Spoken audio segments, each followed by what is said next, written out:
OIR test तो हो चुका, लेकिन अब बारी है picture perception and discussion test की। ये एक ऐसा टेस्ट है जिसके बारे में ना तो हमें कभी कुछ पढ़ाया गया और ना हमने कभी खुद से इतना ज़्यादा जानने की कोशिश करी।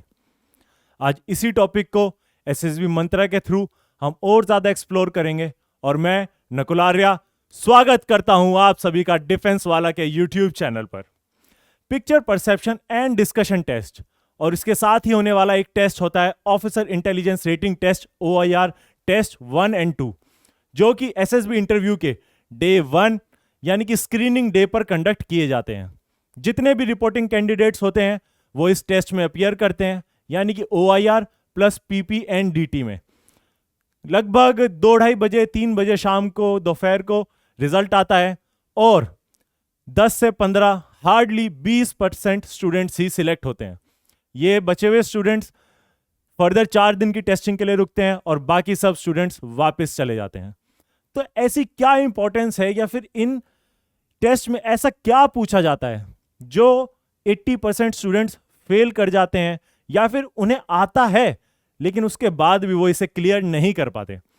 आज उन्हीं चीज़ों पर थोड़ी हाइलाइट्स डालेंगे, उन की पॉइंट्स को और ज़्यादा डिटेल में डिस्कशन करेंगे कि क्या एक छोटी सी चीज़ से कितना बड़ा आपके सिलेक्शन पर फर्क पड़ सकता है। मैं फिर से आपका स्वागत करता हूं most important things about picture perception and discussion test. अगर इसी में फर्स्ट पॉइंट की हम बात करें, फर्स्ट पॉइंट होता है note all details. All details और उसके आगे PP का मतलब है पिक्चर परसेप्शन।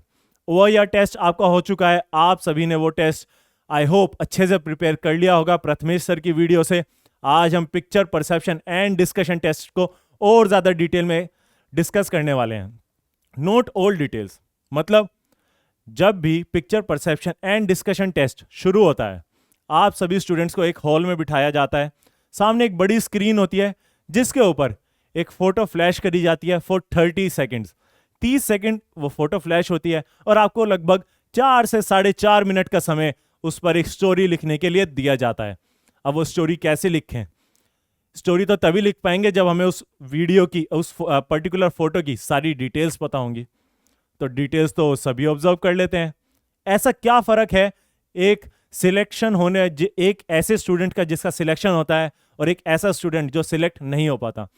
वो सारी डिटेल्स एक फ्लो में ऑब्जर्व करते हैं। कैसा फ्लो? फ्लो जनरली या तो लेफ्ट टू राइट होता है या फिर अप टू डाउन होता है। मैं पर्सनली लेफ्ट टू राइट ही ऑब्जर्व करता था। अब लेफ्ट टू राइट ऑब्जर्व करने का मतलब क्या है? सपोज कोई पर्टिकुलर फोटो है, मैं उसे लेफ्ट साइड से देखना शुरू करूंगा। मैं पूरी फोटो को एकदम नहीं देखूंगा और रैंडमली फैक्ट्स नोट नहीं करूंगा या फिर अपने मन में उसे नहीं देखूंगा कि हाँ 4 लोग हैं 2 लोग हैं। नहीं, मैं सीक्वेंशियल मैनर में उसे लेफ्ट टू राइट देखूंगा। ओके, पहला आदमी है, ठीक है, एजिड है, स्टूडेंट है, जो भी है। अच्छा, सेकंड आदमी दिखा, ठीक है, नॉर्मल आदमी है या फिर विमेन है, जैसे भी हैं। और फिर थर्ड है, अगर थर्ड कैरेक्टर आपकी फोटो में है। अच्छा, बीच में आग लगी हुई है या फिर वो जंगल में है या फिर नदी है। मीन्स एक बार आप उसे लेफ्ट टू राइट जरूर ऑब्जर्व करें, सारी डिटेल्स को अपने दिमाग में बिठाएं। और 30 सेकंड का समय काफी ज्यादा होता है एक अच्छी फोटो को ऑब्जर्व करने के लिए। यानी कि आप पहले लोगों को ऑब्जर्व करें कि लोग कितने थे। अच्छा, कितने थे? अगर फोटो थोड़ी क्लियर है तो उनका ड्रेसिंग स्टाइल क्या था। अगर उनका रूरल सेटिंग में था तो कोई रूरल सेटिंग की स्टोरी होगी। अगर अर्बन सेटिंग है, पीछे बिल्डिंग्स हैं, कुछ अर्बन सेटिंग की स्टोरी होगी। बीच में बोन फायर हो रही है, सो कोई NCC का कैंप हो सकता है या स्कूल की पिकनिक हो सकती है, या बीच में आग लगी हुई है या फिर नदी बह रही है तो उससे कुछ रिलेटेड हो सकता है। वाटर स्पोर्ट्स हो सकते हैं या फिर कोई भी एक पर्टिकुलर स्टोरी हो सकती है। लेकिन आप डिटेल्स को जरूर ऑब्जर्व करें। आप ग्रेव मिस्टेक्स नहीं कर सकते। ग्रेव मिस्टेक्स का मतलब क्या है? बीच में नदी बह रही है और आप बोल रहे हैं कि वो एक पार्टी कर रहे थे, लेकिन वहां पे उस पर्टिकुलर फोटो में कोई सिनेरियो होना भी चाहिए। ऐसा नहीं कि नदी बह रही है, उसमें एक लड़का हेल्प मांग रहा है और आपने एक पार्टी की स्टोरी बना दी। ये दो एक अलग टेंजेंट की चीजें हैं। ऐसी चीजों को अवॉइड करें और फोटो की सभी डिटेल्स को अच्छे से ऑब्जर्व करें। सेकंड होता है keep your story short and sensible. Short and sensible का क्या मतलब है? सेंसिबल का मतलब होता है आपकी जो स्टोरी हो वो आपसे जुड़ी हुई हो, मेरे से जुड़ी हुई या फिर आपसे जुड़ी हुई का क्या मतलब होता है? सपोज मैं अर्बन सेटिंग से आता हूँ, अर्बन सेटिंग से आने का मतलब कि मैं शहर में पला बड़ा हूँ, तो मेरे जो एक्सपीरियंसेस हैं वो शहर से जुड़े हैं, तो मेरी जो स्टोरी होगी वो वैसी ही होगी। अगर मैं गांव में रहता हूँ तो मुझे गांव का आइडिया ज़्यादा है एज़ कम्पेयर टू किसी शहर में रहने वाले स्टूडेंट से। तो जो गांव की असली प्रॉब्लम्स हैं या फिर शहर की जो असली प्रॉब्लम्स हैं वो आपको ही तो पता है और किसे पता होंगी। लेकिन मैं शहर में रहकर गांव के स्टूडेंट के लिए कोई पर्टिकुलर स्टोरी या फिर सॉल्यूशन दूं, वो तो एक अच्छा एनालिसिस नहीं होता। सो मींस सेंसिबल, जो आपसे रिलेटेड हो, जो चीज़ आपको पता हो और जिस चीज़ से आप रिलेट कर पा रहे हो। शॉर्ट, शॉर्ट का मतलब क्या है? 15, 16, 17 लाइन की स्टोरी आप लिखते लिखते दुखी हो जाएंगे, आपके हाथ में दर्द होने लगेगा। इतनी लंबी स्टोरीज को अवॉइड करें। एक आइडियल स्टोरी की जो लेंथ होती है वो 10 to 12 लाइन्स होती है। मतलब शुरुआत के 1-2 लाइन इंट्रोडक्शन कि ये स्टूडेंट का नाम है, वो ये काम करता है और अभी ये कर रहा है, जो भी इंट्रोडक्शन। उसके बाद आता है कि जो मेन बॉडी है, एक्शन सेंटेंसेस और बाकी सब चीज़ें उस पर्टिकुलर कैरेक्टर के बारे में, स्टोरी के बारे में। और जो लास्ट की 2 से 3 लाइनें होती हैं वो होती हैं कंक्लूजन, कि उतने उस स्टूडेंट ने इतने सारे एक्शन करे, एक्शंस करने के बाद क्या हुआ, क्या कोई कंक्लूजन आया या फिर वो अभी भी काम कर रहा है। ये एक आइडियल स्टोरी की सेटिंग होती है। और स्टोरी के अंदर आपके होने चाहिए एक्शन सेंटेंसेस, मींस कुछ रिलेशन हो, कुछ काम कर रहा है जिससे कोई चीज हो रही है। Means he started reading newspaper, तो क्या नहीं, आप उसे बताओ टू इंप्रूव हिज नॉलेज और to improve his general awareness he started reading newspaper. ये एक ज्यादा सेंसिबल सेंटेंस है एज कंपेयर टू कोई एक जनरलाइज स्टेटमेंट के। सो यही छोटी छोटी चीजें हैं, ऐसे स्मॉल स्मॉल वर्ड्स आपकी स्टोरी में या फिर वैट में जब आप ऐड करते हैं, उनसे काफी ज्यादा इंपैक्ट क्रिएट होता है। इसके बाद नरेट इन वन फ्लो, ये काफी ज्यादा इंपॉर्टेंट पॉइंट है for discussion test, picture perception and discussion test. आपने पिक्चर परसीव करी, आपने एक अच्छी स्टोरी लिखी, अब बारी आती है डिस्कशन की। काफी बार ऐसा भी होता है कि आप वो स्टोरी लिख भी नहीं पाओगे जो आपने परसीव करी होगी। आप अगर 12 लाइन लिखना चाहते हैं, आप 8-9 लाइन ही लिखेंगे और समय खत्म हो जाएगा। लेकिन आपके पास समय है। कैसे? जब आप स्टोरी लिख कर उठते हैं और जब आपका डिस्कशन शुरू होता है, उसके बीच में करीब 10 मिनट का गैप होता है। आप सब लाइन में खड़े होते हैं, अपनी स्टोरी को रिवाइज करो, बार बार रिवाइज करो, बार बार रिवाइज करो, क्योंकि आपको वन फ्लो में नरेट करना है। नरेशन के लिए 1 मिनट दिया जाता है, 60 सेकंड, जिसमें आपको बेसिक सा अपना इंट्रो देना है और अपनी स्टोरी के बारे में बताना है। और अगर आप अटक गए तो वहीं पर आपका द एंड। और अगर आप अटक भी रहे हैं तो इतने स्मूथली उसका ट्रांजिशन होना चाहिए कि सामने वाले को फील भी ना हो। अब आप कहेंगे कि भाई एक आइडियल नरेशन क्या होता है? एक आइडियल नरेशन कुछ नहीं होता। एक आइडियल नरेशन वो है जिसमें आप अपनी स्टोरी को सिंपल से सिंपल लैंग्वेज में अपने बाकी जो 15-16 ग्रुप मेंबर्स हैं, डिस्कशन ग्रुप मेंबर्स हैं, उन्हें समझा सकें। सो आपका डिस्कशन किस तरीके से शुरू होता है वन फ्लो का, कि I am so and so, मैं इस जगह से आया हूं, in a picture shown to us I perceived, और I observed that Rahul was this boy और विक्रांत वॉज दिस बॉय, और या पर्टिकुलर जो भी आपका मेन कैरेक्टर का नाम है वॉज दिस, जो भी वो करते हैं या फिर जो भी उनकी एज है जहाँ पे वो रहते हैं। और आप स्टार्ट करेंगे अपनी स्टोरी बताना। उसके बाद आप एक्शन सेंटेंसेस बताएंगे। So he started reading newspaper to improve his general awareness, which in return helped him in his classroom or in discussion with his friends and with family. So ऐसे ऐसे आप पूरी story को बताएंगे और last में 60 second में आपको ये कंपाइल भी करना है। लास्ट में आप उसे कंपाइल भी करेंगे कि with all his efforts he finally succeeded in the examination and he cleared the exam। ऐसा कुछ जो भी कंक्लूजन आप बनाते हैं। ये तो थी नरेट इन वन फ्लो, क्योंकि एक फ्लो में जो चीज नरेट करते हैं उसका काफी ज्यादा इंपैक्ट पड़ता है। आपके पास समय बहुत कम है, 60 सेकंड है खाली। आपके सामने 5 से 6 असेसर बैठे हैं, उन्हें इन्फ्लुएंस करने के लिए, उन्हें इंप्रेस करने के लिए आपके पास खाली 60 सेकंड है। तो अपने जो नरेशंस हैं, स्टार्टिंग पार्ट है, वो तो आपका सेम रहेगा। आप घर से ही प्रैक्टिस करो, स्टोरी वहाँ पर जैसी बनेगी उसे उन 10-12 मिनट में रिवाइज करो।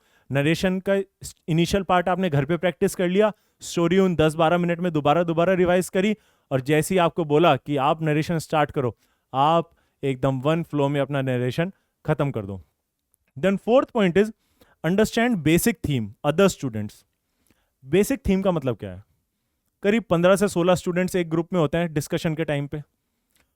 तो ऐसा काफी बार होता है कि 4 से 5 स्टूडेंट्स की जो स्टोरी होती है वो सेम लाइन पर होती है। आई एम नॉट सेइंग कि एग्जैक्टली सेम होती है, बट सिमिलर होती है। मीन्स 4-5 स्टूडेंट ने उसे पर्टिकुलर पार्टी का सीन बना दिया, 4-5 स्टूडेंट ने उस पिक्चर को पर्टिकुलर किसी स्टूडेंट की सक्सेस स्टोरी बना दी कि उसने कोई एग्जाम क्लियर करा, तो दूसरे स्टूडेंट ने कहा कि उसने कोई अवार्ड जीता, और थर्ड स्टूडेंट ने कहा कि उसने स्पोर्ट्स में बहुत अच्छा करा। थीम सेम है। तो जब 15 से 16 स्टूडेंट्स सेम स्टोरी को नरेट कर रहे होंगे, उसमें से 4-5 स्टोरी सिमिलर होंगी, तो जो बेसिक अंडरस्टैंडिंग है आप वो थीम की समझ जाओ कि जो मेरे ग्रुप में है करीब 5 से 6 स्टूडेंट सेम स्टोरी बोल रहे हैं। सो अगर मैं एक भी पॉइंट इनके फेवर में बोलता हूं, सो ये 5 से 6 लोग मेरी टीम में आ जाएंगे, not in team but they will favour you, वो आपके अगेंस्ट नहीं होंगे। मतलब इसका मतलब क्या हुआ कि जब डिस्कशन करें तो इसे यूज कैसे करेंगे मैं बताता हूं। सपोज आप 14th नंबर पे हैं, आपके 2 आगे स्टूडेंट्स हो रहे हैं, तो 1 to 13 ने डिस्कशन नरेशन किया, आपने नरेशन किया, 15 और 16 ने भी नरेशन करा, और अब ग्रुप डिस्कशन स्टार्ट हो गया। अब ग्रुप डिस्कशन स्टार्ट होने के बाद अगर आप ये पॉइंट बोल दें कि we can also make story और we can also consider story on one student preparing for exam, तो जैसे ही ये पॉइंट आएगा वो 5-6 स्टूडेंट्स बोलेंगे यस, क्योंकि उनकी वही स्टोरी थी। बस that's how you do it.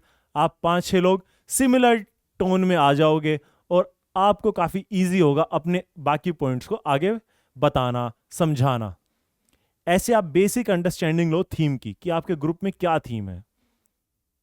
उसके आगे पॉइंट 5 और 6, be a starter. What is a starter? आप 14th हैं या फिर 13th हैं और 16th स्टूडेंट का जैसे ही नरेशन खत्म होता है, you should start the group discussion. How to start? Don't अपना जो टाइम है उसे वेस्ट ना करें कि हेलो सर, हाय सर, या फिर हेलो फ्रेंड्स, या फिर जय हिंद फ्रेंड्स, हमें ये करना चाहिए। No, don't waste your time. Discussion start हो चुका है, डिस्कशन में आप डायरेक्टली बोलेंगे कि friends we can make story, और friends general theme was student preparing for the exam. ये आपने इतनी लाइन बोली, रेस्ट बाकी 5-6 स्टूडेंट्स बोलेंगे। चलो, आप स्टार्टर नहीं हो पाए, मींस आप ग्रुप डिस्कशन नहीं स्टार्ट कर पाए, तो don't miss the second and the third spot, be the second guy. अगर आप ग्रुप डिस्कशन स्टार्ट नहीं कर पाए तो जो सेकंड है वो आप बनो। जैसे ही फर्स्ट स्टार्टर ने खत्म करा, आप बताओ। जैसे उन्होंने बोला कि इस पर्टिकुलर थीम पर डिस्कशन करते हैं, तो अब आप बोलो कि yes we can discuss and main character was 18 year old. Means agree करा और उसके बाद अपना इनपुट दिया। खाली एग्री करने से कुछ नहीं होगा, आपको अपना इनपुट देना पड़ेगा। सिमिलरली अगर कोई थर्ड स्टूडेंट है या फिर फोर्थ स्टूडेंट जो स्टार्ट कर रहे हैं, उन्हें फर्स्ट और सेकंड में चांस नहीं मिल पाया, तो आप बोलेंगे yes and he belong to Delhi, और ही बिलोंग टू बैंगलोर, और he belong to West Bengal, और ही बिलोंग टू अहमदाबाद। आप अपना इनपुट दो, your inputs are respected. Agree करने से कुछ नहीं होगा, आपको आपके इनपुट्स देने। अच्छा, नाम ये है, एज ये है, यहां से बिलोंग करता है, इस पर्टिकुलर एग्जाम की तैयारी कर रहा है, कैसे कैसे तैयारी करी, इन चीजों पे आप इनपुट दो। But maximum students time waste करते हैं एक ही चीज पर, एग्री करने में, और जब तक उनका बोलने का टाइम आता है वो एग्री ही करते रहते हैं और बस इतने ही टाइम खत्म हो जाता है। सो ये छोटी छोटी चीजें हैं जिन्हें अवॉइड करें। एग्री करा और फटाक से अपना इनपुट दिया, तभी इंपैक्ट क्रिएट होता है, तभी आप कुछ वैल्यूएबल पॉइंट दे रहे हैं उस वीडियो में। Now 6 point is take lead and compile at last. Take lead and compile मतलब मैं तो फर्स्ट ग्रुप स्टार्ट भी नहीं कर पाया था डिस्कशन, मैं तो 4th 5th गया था, अब लीड कैसे लूं?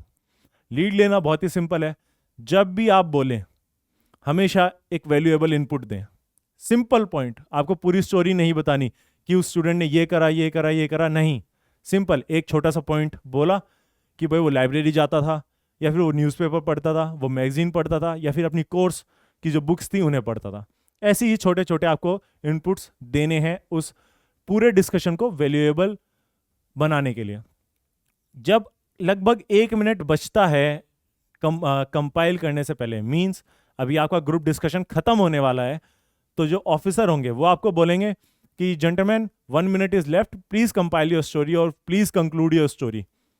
तो वहां पे आपको लीड लेनी है। हाउ, जैसे ही आपको 1 मिनट बोला ऑफिसर ने, यू चाहे स्टोरी आधी डिस्कस हुई हो, 10% डिस्कस हुई हो या 100% डिस्कस हो गई हो, you will take the lead and you will simply say, so friends yes let's compile. How, our main character is, you will say, आप आधी लाइनें बोलोगे, हमारा मेन कैरेक्टर है, आपका फ्रेंड बोलेगा या फिर आपके जो ग्रुप मेंबर्स हैं बोलेंगे कि विक्रांत है, ठीक है, एंड हिज एज इज, आप इतना बोलेंगे।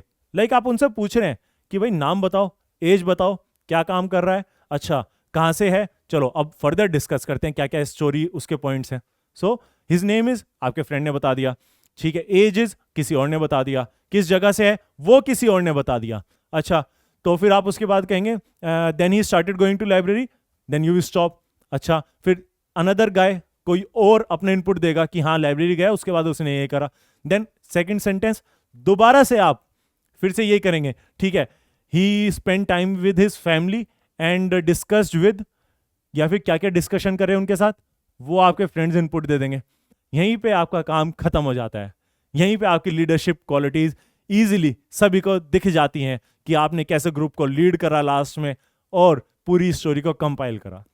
उसके बाद डिस्कशन खत्म होने के बाद ऑफिसर कहेंगे कि आप अपने में से किसी को नॉमिनेट करो जो स्टोरी सुनाएंगे।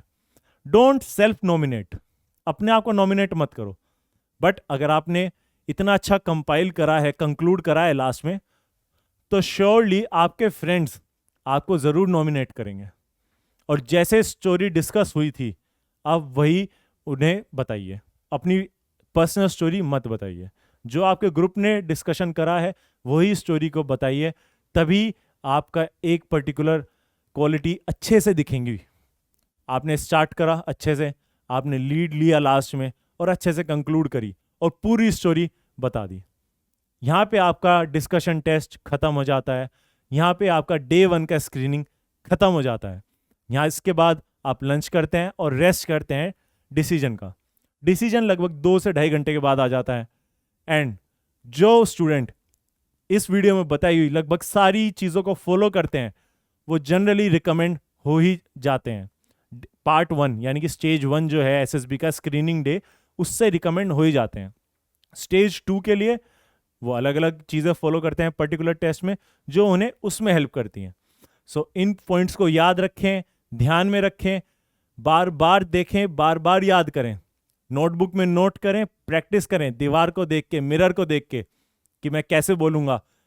जो टेम्पलेट्स हैं कि क्या क्या बोलना है, बस नए शब्द जोड़ने हैं और बोल दूंगा, उन टेम्पलेट्स को अभी तैयार करें, लिखें, प्रैक्टिस करें, तभी कुछ होगा। तो जल्दी मिलेंगे ऐसी और वीडियोस के साथ। जय हिंद।